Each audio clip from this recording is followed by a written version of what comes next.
Title: The Mist of Reckoning. The first sign was the silence. A silence so absolute it drilled into your eardrums, a silence unnatural to a town like Havenwood, where the wind always whispered through the pines and the church bells marked each hour with punctuality. The silence arrived with the mist. At first, the mist was merely a whitish veil creeping timidly from the cemetery, like a hesitant ghost. But it soon grew thicker, more opaque, until Havenwood was engulfed in a milky sea that blurred the boundaries between life and death. Sheriff Brody, a man weathered by the sun and mountain storms, was among the first to notice that something was amiss. The radio in his patrol car crackled with static, animals howled with visceral fear, and the air had grown heavy, saturated with the scent of damp earth and something else. Something rotten. Brody headed to the cemetery. The headstones, normally visible from the road, were now hidden behind the mist. As he approached, the silence grew even more oppressive. He stopped the patrol car in front of the wrought iron gates, now covered in rust and cobwebs that seemed to pulse. He got out of the vehicle, feeling a chill that did not come from the cold. The mist swirled around him, as if trying to touch him, envelop him. He pulled out his flashlight and switched it on, but the beam barely penetrated the thickness. "Hello?" Brody called out, his voice trembling. "I'm Sheriff Brody. Is anyone there?" The silence answered. He stepped into the cemetery, his hand on the butt of his revolver. The headstones emerged from the mist like specters, their names and dates engraved in the weathered stone. Suddenly, a sound. A scraping. Like earth being disturbed. Brody pointed the flashlight toward the source of the noise. A few feet away from him, a grave. The grave of Caleb Miller, a man who had died 15 years ago in a car accident, was open. The headstone, a heavy granite slab, had been pushed aside. A cold, primal fear gripped Brody. Slowly, he aimed the flashlight into the dark hole in the earth. And then he saw it. A hand. A bony hand, covered in dirt and bits of rotten cloth, emerged from the grave. The hand writhed, clinging to the edge of the hole. Then, another hand. And then, a head. Caleb Miller. Or what was left of him. His skin was grayish, his eyes sunken and empty, filled with an unfathomable darkness. His jaw hung loose, revealing yellowish teeth covered in grime. Brody stumbled backward, tripping over a headstone.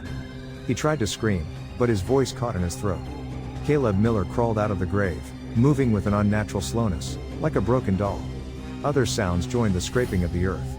More graves were opening. More hands were emerging. More specters were rising from their deathbeds. Brody ran. He ran as fast as his legs would carry him, back to the patrol car, back to Havenwood. He needed to alert the people. He needed to warn them of the horror that was coming. But when he reached the town, he saw that it was already too late. The mist had invaded every street, every house. And from the mist, they emerged. The dead. Walking, crawling, their gaze fixed on the living. They attacked with a silent ferocity, their icy hands gripping flesh, their rotten teeth biting into life. Blood splattered the streets, mixing with the mist, staining it a dark and sinister red. Brody tried to fight, firing his revolver at the dead, but the bullets seemed to have no effect. They kept coming, relentless, hungry. He took refuge in the church, along with some survivors. Father Michael, his face pale and his eyes filled with terror, tried to comfort them with prayers. But the prayers didn't seem to make any difference. The dead besieged the church. They pounded on the doors, scratched at the windows. Their guttural moans filled the air, resonating in the bones. Then, a voice.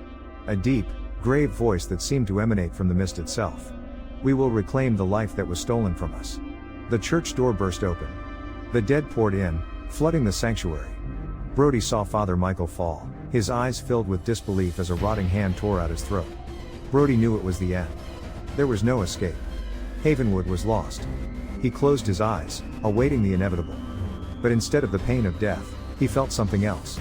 An intense cold, a deep darkness that enveloped him completely. He opened his eyes. He was standing in the cemetery, surrounded by mist. The graves were open. The dead were watching him. Then he understood. The mist had not only brought them back. The mist had united them. The mist was the collective consciousness of the dead, their thirst for vengeance. And now, he was part of it. The mist invited him to join the chorus. It offered him to join their vengeance. Brody felt a surge of rage, an uncontrollable desire to make the living pay for the life he had lost. He accepted the invitation. And then, Brody joined the dead. He walked toward Havenwood, with empty eyes and a heart full of hate. The mist of reckoning had arrived. And no one would escape. Because the mist didn't just bring back the dead. The mist created them.